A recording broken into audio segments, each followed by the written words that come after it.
안녕하세요. 오늘도 사연 살롱을 찾아주셔서 감사합니다. 작은 소도시에서 치과를 운영하며 딸 둘을 키우고 있는 40대 워킹맘입니다. 그리고 모시고 산다고 말하기엔 양심에 찔리는 게 많은데 시어머니와 함께 살고 있어요. 저에겐 시어머니는 어쩌면 남편보다 더 특별하고 소중한 분이세요. 딸도 아닌 며느리가 시어머니를 이렇게까지 생각하다니 좀 별스럽죠. 사실 이곳에 사연을 보내게 된 계기 역시 저희 시어머니 때문이에요. 시어머니가 이곳 사연을 자주 들으시거든요. 이렇게나마 다 표현하지 못했던 저의 마음을 들려드리고 싶네요. 우선 제가 살아온 이야기를 조금 할게요. 저는 초등학교 5학년 때 교통사고로 부모님 두 분을 모두 잃었어요. 저도 그 차에 함께 타고 있었는데 저희 엄마가 온몸으로 저를 감싸 안아주셔서 기적처럼 살아났죠. 하지만 그렇게 엄마가 온몸으로 지켜준 저였지만 친척들에게는 떠맡기 싫은 그저 짐이었어요. 게다가 어른이면서도 하나같이 배려라는 마음이 없던 그들은 제가 있는 그 자리에서 어떻게든 저를 맞지 않으려고 자신들의 궁색한 핑계를 늘어놓았어요. 아니, 그래도 그렇지. 무슨 사람들이 보험 하나를 안 들어놓을 수가 있어? 내가 돈이라도 나온다고 하면 눈 한번 칠끈 감고 쟤 맞겠다고 하겠는데 돈 한 푼 없이 그럴 순 없지. 맞아요, 형님. 애 하나 키우는데 돈이 얼마나 드는데. 이건 다 우리가 나쁜 게 아니라 제 부모가 어리석은 거예요. 결국 저는 어쩔 수 없이 며칠간은 큰아버지 댁에 있었어요. 큰아버지는 저를 금방 보육원에 맡겨버렸지만 저보다 보육원 사람들 보기가 민망했는지 이렇게 말씀하셨죠.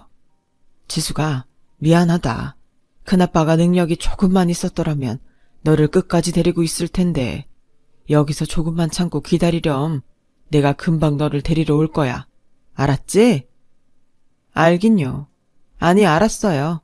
큰아버지가 말하는 그 약속은 애당초 지킬 마음조차 없었다는 걸요. 그저 자기 마음 편하자고 하는 변명이라는 걸요. 그래서 저는 울지도 않고 대답도 하지 않았어요. 그러자 더 민망해지기 싫었던 큰아버지와 큰아버지 식구들은 도망가듯 보육원을 빠져나갔고 저는 그렇게 고아신세가 되었어요. 그런데 그거 아세요? 비슷한 처지라 해도 보육원 안에서도 나름의 텃세가 있다는 걸요. 그래서 한동안은 그 텃세 때문에 아무데도 끼지 못하고 꽂아 넣은 보릿자루처럼 지내야 했죠. 그럴 때마다 현실을 잊으려 책을 읽고 공부를 했어요. 딱히 어떤 목표가 있었다기보다 현실이 너무 고통스러우니까 머릿속에 다른 걸 채우고 싶었던 거였죠. 이유가 어쨌든 그렇게 매달린 공부는 그래도 보람이 있었어요. 아무리 보육원에서 생활하는 저였어도 공부를 잘하니 선생님과 친구들이 저를 꽤 좋아했거든요. 학원도 안 다니고 변변한 문제집도 없는 제가 어떻게 그렇게 공부를 잘하냐며 친구들은 언제나 제 주변에 모였어요. 그리고 점차 보육원에서도 저에게 공부를 배우고 싶어하는 친구와 동생들이 생겼고 그렇게 저는 처음으로 사람들에게 칭찬과 주목을 받게 되었어요. 그때부터였어요. 부모님의 사고로 한동안 웃지 않았던 저였지만 그렇게 점차 사람들 사이에 섞여 조금씩 웃기 시작했어요. 그리고 공부는 저에겐 고등학교 졸업 때까지 든든한 무기가 되어주었고 때론 질 나쁜 친구들이 보육원 출신이라고 저를 무시하려 해도 학업 성적이 뛰어나니 선생님들이 저의 편을 들어주셨죠. 그렇게 저는 의사의 꿈을 꾸게 되었어요. 하지만 금방 현실이란 벽에 부딪힌 저는 아무리 기를 쓰고 노력해도 한계가 있다는 것을 알게 되었고 처음 맛본 좌절은 너무도 쓰리고 아팠어요. 제가 아무리 공부를 좀 하긴 했지만 사교육 한번 받지 못한 제가 장학생이 된다는 건 드라마에서나 있을 법한 얘기더라고요. 그래서 수능 점수가 꽤 높았지만 의대 장학생이 되지 못한 저는 등록금을 해결할 수 없어서 대학을 포기해야 했어요. 그렇다고 꿈을 완전히 포기할 수 없었던 저는 보육원에서 친하게 지냈던 미선 언니와 함께 살면서 절약과 공부, 그리고 아르바이트를 그야말로 미친 듯이 했는데 잠을 제대로 자지 못하고 먹는 것도 제대로 먹지 못하니 몸이 버티지 못해 쓰러지는 경우도 종종 있었어요. 그럴 때면 함께 살던 미선 언니가 고맙게도 언제나 저의 보호자를 자처했는데 한 번은 그런 저를 보기가 힘이 들었는지 자기도 힘들면서 이런 이야기를 하더라고요. 내가 전부터 너 악발이라고 생각은 했지만 이러다 대학 가기도 전에 네가 먼저 저 세상으로 가겠다. 이거 나 시집갈 때 쓰려고 모은 건데 받아. 그리고 앞으로 집세랑 공과금은 식대도 내가 너 대학 들어가기 전까지 알아서 할 테니까 너는 네 몸 좀 챙겨라. 공부든 알바든 네가 건강해야 하지. 넌 뭐 철인이라도 되는 줄 알아? 언니, 그래도 내가 어떻게 언니한테 그래. 그리고 이 돈을 내가 어떻게 받아. 언니도 고생하는 거 뻔히 아는데. 공짜 아니야. 너 성공하면 몇 배로 갚아. 그리고 다 큰 성인이 36kg가 말이 되냐? 넌 의사가 되겠다는 애가 지 몸은 이렇게 혹사시키냐? 내가 더 큰 도움은 못 되지만 그 정도는 할 수 있어. 그러니까 이런 나라도 의지하라고. 언니 정말 고마워. 고맙긴. 나도 의사 동생 하나 있으면 평생 좋지. 너 나중에 나 모른 척하면 안 된다. 알겠지? 약속이야. 그렇게 저는 미선 언니의 도움으로 알바를 몇 개 줄이고 그 시간에 공부도 하고 부족한 잠도 잤어요. 무엇보다 고마운 사람이 있으니 힘들어도 힘이 나더라고요. 그래서 1년 만에 저는 서울대 치의학과에 입학할 수 있었고 언니가 준 돈으로 1년치 등록금은 마련할 수 있었어요. 치의학과를 선택한 이유는 돈을 많이 벌 수 있을 것 같아서였고요. 저는 어떤 사명감보다 돈을 아주 많이 벌고 싶은 마음에 의사가 되고 싶었어요. 그래서 대학에 들어가서도 악착같이 공부와 알바를 병행했고 어쩔 수 없이 돈 때문에 잦은 휴학과 복학을 반복하긴 했지만 포기하지 않은 덕에 지금은 원하는 치과 의사가 되었네요. 그리고 대학병원에서 레지던트로 근무를 하고 있는데 세상은 좁다고 이젠 다 늙어서 할아버지가 된 큰아버지가 사촌 언니의 부축을 받으며 병원 복도로 걸어오더군요. 아니, 이게 누구야? 너 지숙이 아니니? 뭔 소리야. 내가 걔를 보육원에 갖다 주고 온 거 몰라? 젊은 의사 선생, 미안해요. 우리 딸이 다른 사람이랑 착각을 했나 봐요. 착각 아니에요. 저 지숙이 맞아요. 큰아버지, 그동안 잘 지내셨어요? 뭐라고? 네가 지숙이라고? 아니, 어떻게 네가 의사가 됐지? 부잣집에 입양이라도 간 게야? 그럴 리가요. 친척도 싫다는 절 누가 자식으로 데려가겠어요. 그건... 아무튼 잘 됐다. 지수가 우리 좀 도와줘. 며칠 전에 동네 병원에서 아빠가 임플란트를 받았는데 그 자리가 계속 아프시대. 그래서 급하게 왔는데 예약을 안 했다고 진료를 볼 수가 없다는 거야. 사람이 이렇게 아픈데. 근데 이렇게 여기서 널 만나다니. 얼마나 다행인지 몰라. 네가 여기 의사니까 가족이라고 하면 우리 아빠 어떻게든 진료받을 수 있겠지? 아, 병원비도 가족이니까 싸게 해줄 수 있지? 가족? 언니는 나를 가족이라고 생각했어? 난 보육원 출신이잖아. 그런 내가 가족이 어딨어? 그리고 대학병원 오면서 예약도 안 하고 무작정 온 거야? 전부터 생각했지만 언니도 좀 생각이라는 걸 하고 살지 그래? 다른 교수님들 다 바쁘셔. 예약하고 다시 오든지 다시 동네 병원이나 가봐. 뭐? 너 정말 이럴 거야? 왜? 너무해? 내 앞에서 나를 버리니 어쩌니 대놓고 얘기하고 결국 큰아버지가 나 보육원에 버린 건 안 너무한가? 그건... 나 가야 해. 환자 기다리거든. 그리고 앞으로도 영원히 내 도움받을 생각은 안 하는 게 좋을 거야. 이미 이 병원에 내가 보육원 출신인 거 모르는 사람 없거든. 그렇게 저는 나름의 복수를 했어요. 이러려고 그 고생을 하며 의사가 되었나? 그날 참, 제가 의사라는 게 그렇게 좋을 수가 없었어요. 역시 최고의 복수는 성공이 맞는 것 같더라고요. 그리고 저는 그 병원에서 제 인생의 첫 남자를 만났고 그 남자와 결혼을 꿈꾸게 되었어요. 의사라는 직업 자체가 바쁘다 보니 밖에 나가 누굴 만날 시간도 없고, 그러다 보니 끼리끼리 만나는 경우가 종종 있는데 저와 남편도 그런 케이스였어요. 솔직히 따지고 보면 남편과 첫 만남은 그리 유쾌하지 않았어요. 남편은 저와는 다르게 부유한 집에서 좋은 교육을 받은 사람이었고 학기 동안 장학금 한 번을 놓친 적이 없다고 하는데 그게 그렇게 얄미울 수가 없었어요. 제가 그렇게 기를 쓰고 받으려고 애를 썼던 장학금을 다 가진 남편 같은 사람이 받으면 저 같은 사람은 어쩌라고요. 그래서 저는 남편을 좋아하기보다 질투했어요. 그런데 이 멋모르는 도련님 같은 남편은 악착같이 노력해서 여기까지 온 저를 대단하며 동경했고 그 후에는 보는 사람이 민망할 정도로 저에게 자기의 마음을 표현했어요.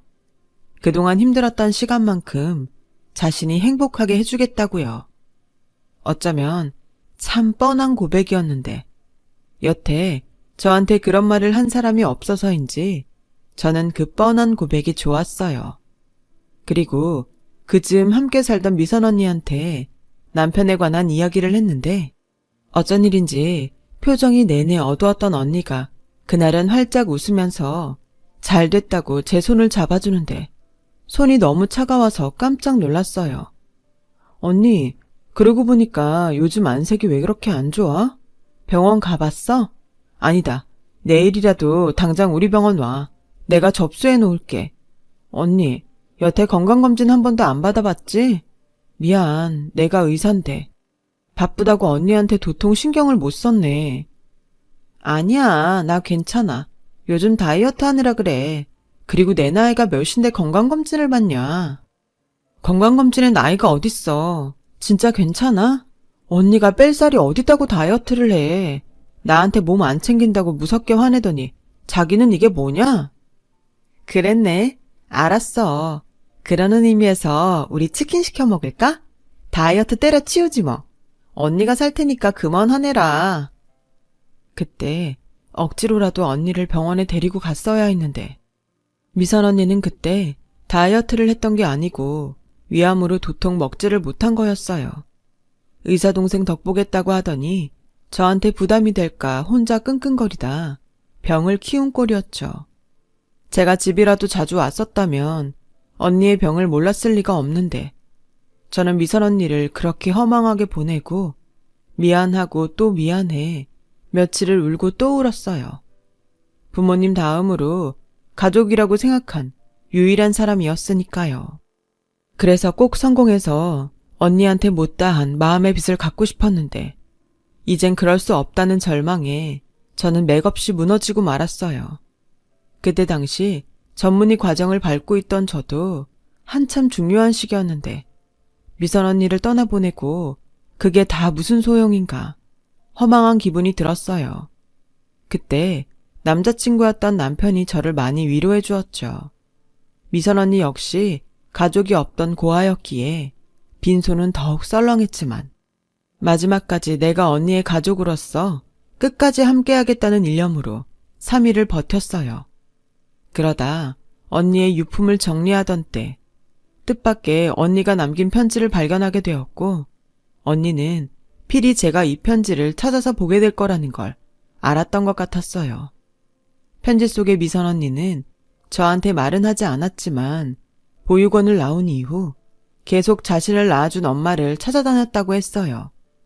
그리고 꿈에서도 그리워했던 엄마를 찾았는데 엄마가 너무나도 잘 살고 있어 차마 앞에 나설 수 없었다고 적혀 있었죠. 편지에는 멀리서 핸드폰으로 찍은 것 같은 중년의 여자 사진도 같이 있었는데 아무래도 그분이 언니의 엄마 같았어요. 사진을 보는데 제가 다 마음이 아프더라고요. 불쌍하고 착한 우리 언니. 미선 언니는 편지 말미에 저에 대한 이야기도 썼어요. 저를 친동생처럼 아꼈고 그래서 끝까지 저에게 병을 숨기게 되었다는 이야기도 적혀 있었죠. 저 혼자만의 꿈이라고 생각했던 의사라는 것이 사실은 언니에게도 꿈이라고 의사 동생을 바라던 언니의 마음은 진짜였어요. 친동생도 아닌데 말이죠. 그래서 한참 바쁜 저에게 자기가 걸림돌이 될까봐 언니는 병을 숨기기로 했던 거예요. 언니는 정말 바보예요. 너무 착한 바보.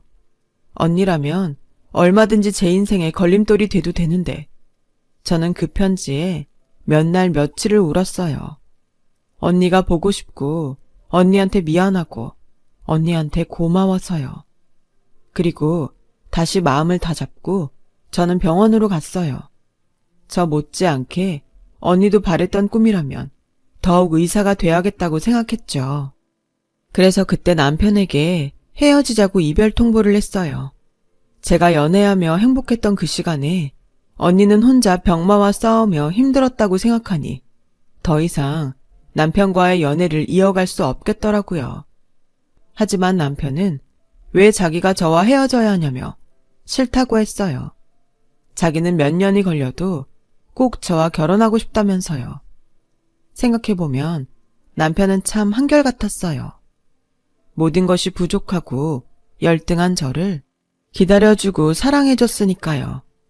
그래서 시간이 흐르니 저 역시도 다시 남편에게 흔들렸어요. 하지만 제 마음이 남편에게 향하려고 할 때 사건이 하나 일어났어요. 남편에게는 4살 위 누나가 있었어요. 누나는 참 예뻤지만 아쉽게 능력이 없었어요. 그래도 그 미모만큼은 부러울 정도로 뛰어났는데 남편의 누나는 그 미모로 못된 짓을 많이 하고 다녔어요. 자기 좋다는 남자 벗겨먹는 것은 물론이고 자신이 마음에 드는 상대가 있으면 애인이 있건 없건 심지어 유부남도 빼앗아야 직성이 풀렸어요. 그래서 남편의 집에서 누나는 참 골칫덩어리였는데 그런 누나가 언젠가 저를 찾아왔어요. 그것도 남편 몰래요. 안녕? 나 누군지 알아? 나 지욱이 누나야. 놀랐지? 네, 갑자기 찾아오셔서. 그런데 왜 저만 찾으셨어요? 왜긴 잘난 내 동생이 좋아하는 여자는 어떻게 생겼나 궁금해서 찾아왔지. 근데 보니까 너무 평범해서 실망인데? 그냥 단도직입적으로 말할게. 내 동생이랑 헤어져. 내 동생은 이미 내가 짝으로 점 찍어둔 동생이 있거든. 걔는 부모님도 다 계시고 집도 부자야. 누구랑은 환경이 완전히 다르지. 황당했어요. 몇 번 보지는 않았지만 옛날 드라마에서 부잣집 부모가 돈봉투 던지면서 저런 얘기를 했던 것 같은데 실제로 이런 일이 일어나니 어이가 없어서 말이 나오지 않았어요. 지욱 씨도 알아요? 누나가 이미 점 찍어둔 여자가 있다는 거. 아니, 그보다 그런 여자가 있으면서 왜 저한테 매달릴까요? 저 이미 지욱 씨한테 헤어지자고 했는데. 뭐? 이미 헤어지자고 했다고? 네, 누나가 동생이랑은 영 안 친한가 봐요. 그러니까 괜히 저한테 이런 불쾌한 말하지 마시고 본인한테 직접 이야기하세요. 이미 얘기했지. 내가 지금 가운데서 얼마나 곤란한 줄 알아? 의사 동생이랑 맺어준다고 받은 게 얼마나 많은데. 근데 동생은 너 아니면 평생 혼자 산다고 하지. 엄마 아빠도 내 편 안 들어주고 진짜 미치겠다. 그럼 네가 좀 협조해. 너도 내 동생이랑 헤어지고 싶은 거잖아. 이번 일 잘 도와주면 내가 우리 집보다 돈 많은 남자 소개해줄게. 어때? 이만하면 너도 구미가 좀 당기지 않아? 구미요? 됐어요. 그쪽이나 그렇게 사세요. 괜히 저 끌어들이지 말고. 그때였어요. 이쁘장하게 생겨서는 성질이 얼마나 포악한지. 남편의 누나는 대뜸 손부터 올리더니 제 머리채를 잡아당겼어요. 그리고는 힘이 얼마나 센지 저를 잡아 끄는데 저도 질 수는 없어서 똑같이 남편의 누나 머리채를 잡았어요. 순식간에 병원 로비는 아수라장이 되었고 병원 보안팀이 달려와 저희 둘을 말렸는데 소문이라는 게 얼마나 빠른지 남편이 묻은 사실을 아는 데까지는 하루가 채 걸리지 않았어요. 미안, 많이 다쳤어? 우리 누나는 왜 병원까지 찾아와서 그 난린지. 내가 대신 사과할게. 사과는 다른 사람이 해야지. 아, 아닌가? 자기한테도 잘못은 있겠다. 누나가 점 찍어둔 여자는 있다는 거 알았다며? 애당초 입장을 분명히 했으면 오늘 같은 일 없었잖아. 내가 왜 자기 누나한테 이런 모욕을 당해야 해? 미안해. 진짜 미안해. 난 충분히 얘기했고 누나가 알아들은 줄 알았어. 나 정말로 자기 아니면 어떤 여자도 만나고 싶지 않아. 우리 부모님도 허락하셨고.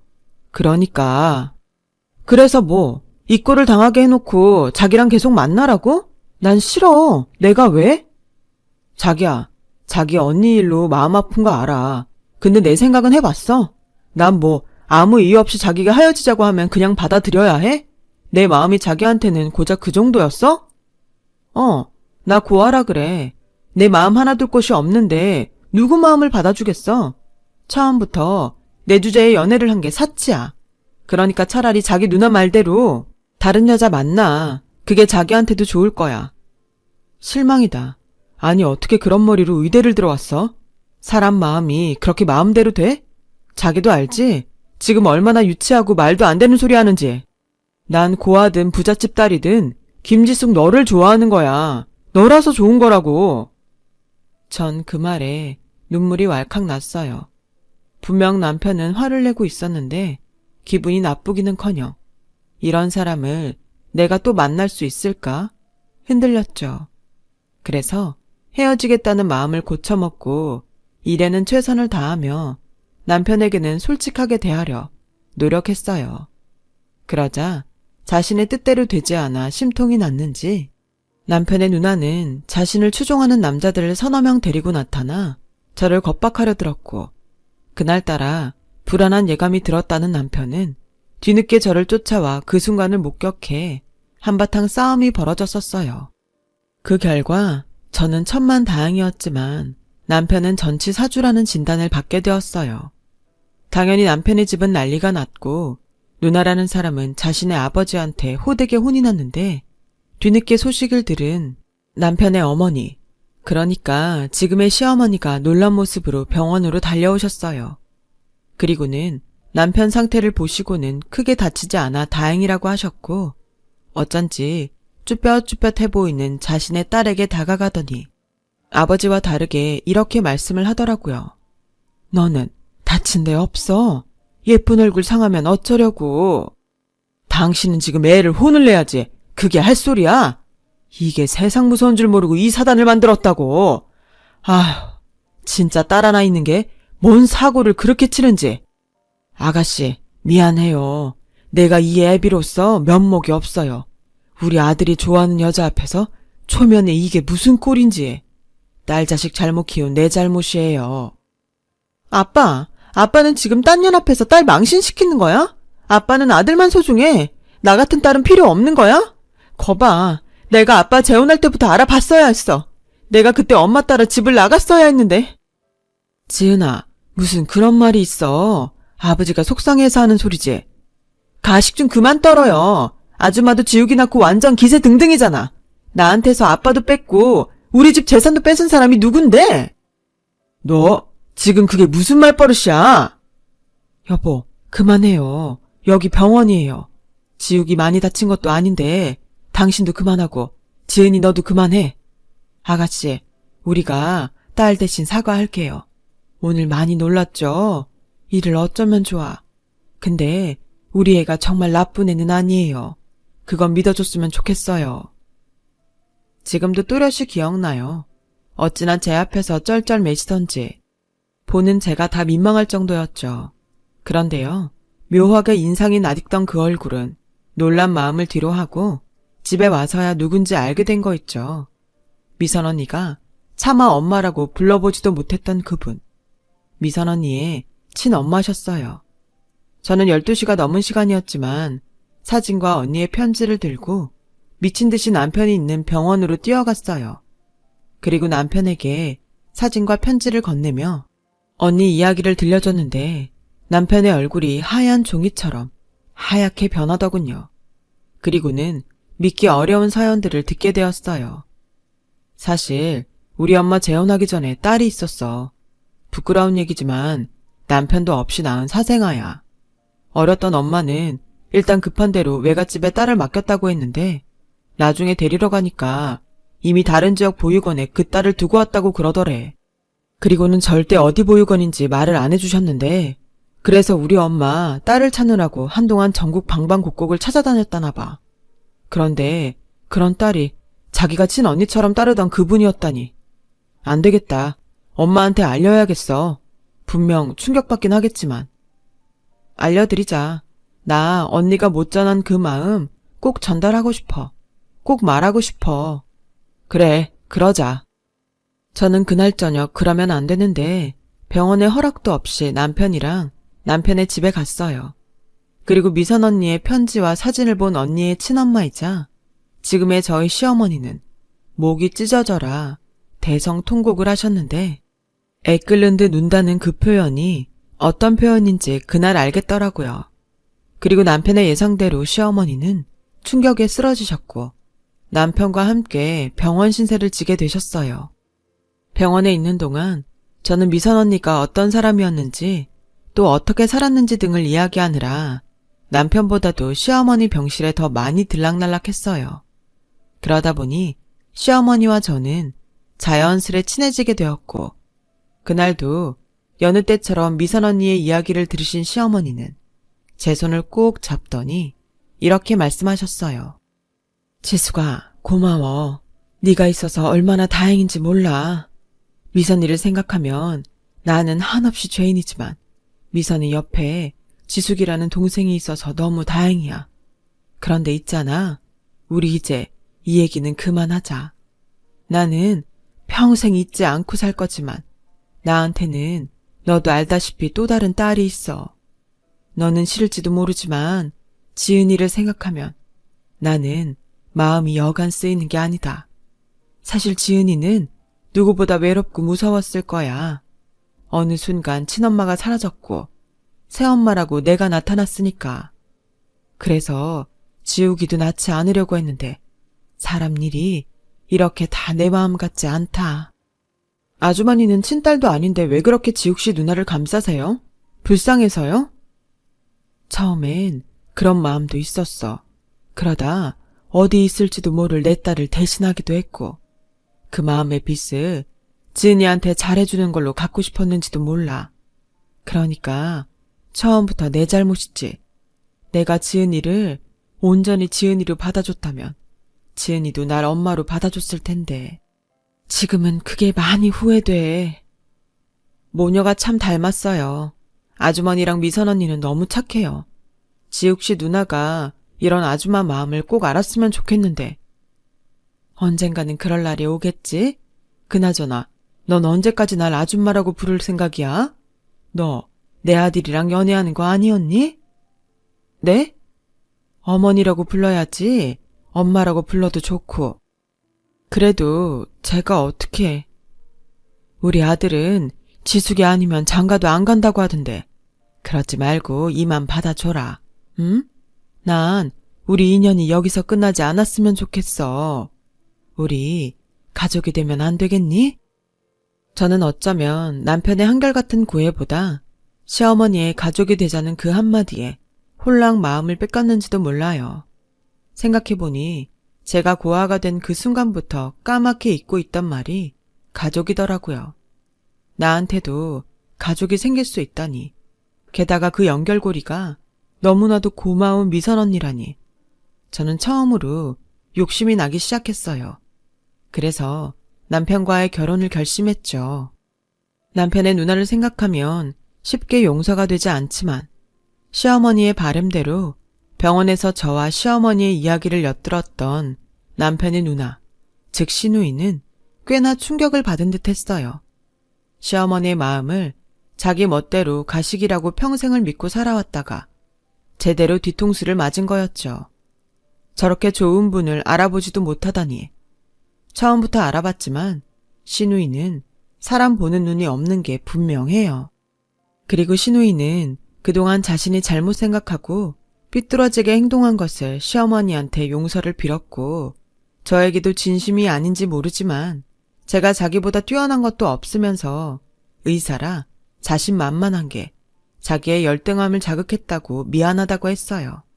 하지만 저는 마음씨 착한 시어머니와는 달랐기에 시누이의 그런 고백 섞인 사과를 받아줄 마음은 없었고 지금까지도 적당한 거리를 두려고 했는데요. 시간이 많이 흐른 지금도 저와 시누이는 그렇게 친하지 않아요. 친하게 지내야겠다는 생각조차 없었다는 말이 맞겠지만요. 대신 지은 죄가 있다 보니 시누이는 어지간해서는 제 눈치를 살폈고 그 덕에 크게 불편함 없이 지금까지 지내오고 있어요. 그렇게 연애 8년 만에 저는 남편과 결혼을 했고 원하던 대로 제 힘으로 경기도에 작은 치과를 개원했어요. 남편도 근처에 정형외과를 개원했는데 부부가 쌍으로 대출을 받아 개원을 했더니 아직 빚 갚을 날이 구만리예요. 하지만 누군가 그러대요. 빚도 재산이라고. 그래서 저는 아주 부자랍니다. 그리고 죄송하게 결혼 후 연년생으로 딸들을 낳다 보니 아직 어려서 시어머니가 서울에서 내려와 한동안 저희 아이들을 돌봐주셨는데 시아버님께서 해외 사업 때문에 베트남에 가시고 말 많고 탈 많던 시누이도 용케 제 짝을 찾아 시집을 가게 되면서 시어머니는 아예 저희 집에 눌러 앉게 되셨어요. 솔직히 이실직고 하자면 남편과 제가 모시겠다고 못 가시게 한 건데 실상은 모시기는커녕 저희가 전적으로 도움을 받는 처지이죠. 그런데 어느 날 시어머니가 저에게 이런 말씀을 하셨어요. 나는 시어머니이기도 하지만 친정엄마이기도 해. 그러니까 너는 나한테 다 맡기고 너 하고 싶은 거 다 하렴. 어릴 때 못 부린 응석 내가 다 받아줄게. 알았지? 세상에 이런 말을 하는 시어머니가 또 있을까요? 저는 남편도 남편이지만 요즘은 시어머니 때문에 너무 행복해요. 그리고 문득 이런 생각도 합니다. 먼저 떠난 미선 언니가 하늘에서 저와 남편의 인연을 알고 저를 자신의 엄마와 만나게 해준 것은 아닐까? 그래서 저는 오늘도 미선 언니를 생각하며 언니 못가지 시어머니에게 잘하는 며느리이자 딸이 되고 싶어요. 그럼 하늘에 있는 미선 언니도 고맙다고 웃어줄 것 같거든요. 그리고 언젠가는 언니에게 이 말을 꼭 전하고 싶어요. 언니, 비록 작은 동네에서 코딱지만한 치과를 하는 의사지만 언니가 바라던 대로 언니 동생 의사 됐어. 그리고 지금은 남편이랑 시어머니랑 토끼 같은 딸들이랑 너무 행복해. 언니 그거 알아? 가끔 너무 행복하면 나만 행복한 게 아닌가 미안한 생각이 든다. 내 행복의 반은 언니 거니까. 그래서 언니 못가지 내가 다 행복한 것 같아 미안해. 언니, 우리 다음 생이 있다면 그때는 정말로 친자매로 태어나자. 그때는 내가 언니하고 언니가 동생해. 난 동생한테 한없이 베풀어주는 그런 언니가 될 거야. 언니가 나한테 그래줬던 것처럼. 그러니까 우리 꼭 다시 만나자. 이런 제 마음이 언니에게 꼭 전달이 되면 좋겠어요. 그리고 어쩌면 이 사연을 듣고 계실 시어머니, 아니 엄마에게도 이 말을 꼭 하고 싶네요. 엄마, 고마워요. 엄마와 가족이 될 수 있었던 건 저한테 그 어떤 행운보다 더 큰 로또입니다. 효도하고 살 수 있게 더 오래 건강하게 사세요. 이 세상 그 누구보다 엄마를 사랑하고 존경합니다. 지금까지 제 이야기 들어주셔서 감사해요. 여러분의 인생에도 따뜻한 봄이 찾아오길 진심으로 바랄게요. 여러분, 사연 댓글에 응원과 현명한 조언 부탁드려요. 좋아요와 구독은 저에게 큰 힘이 됩니다. 오늘도 좋은 일 가득하세요.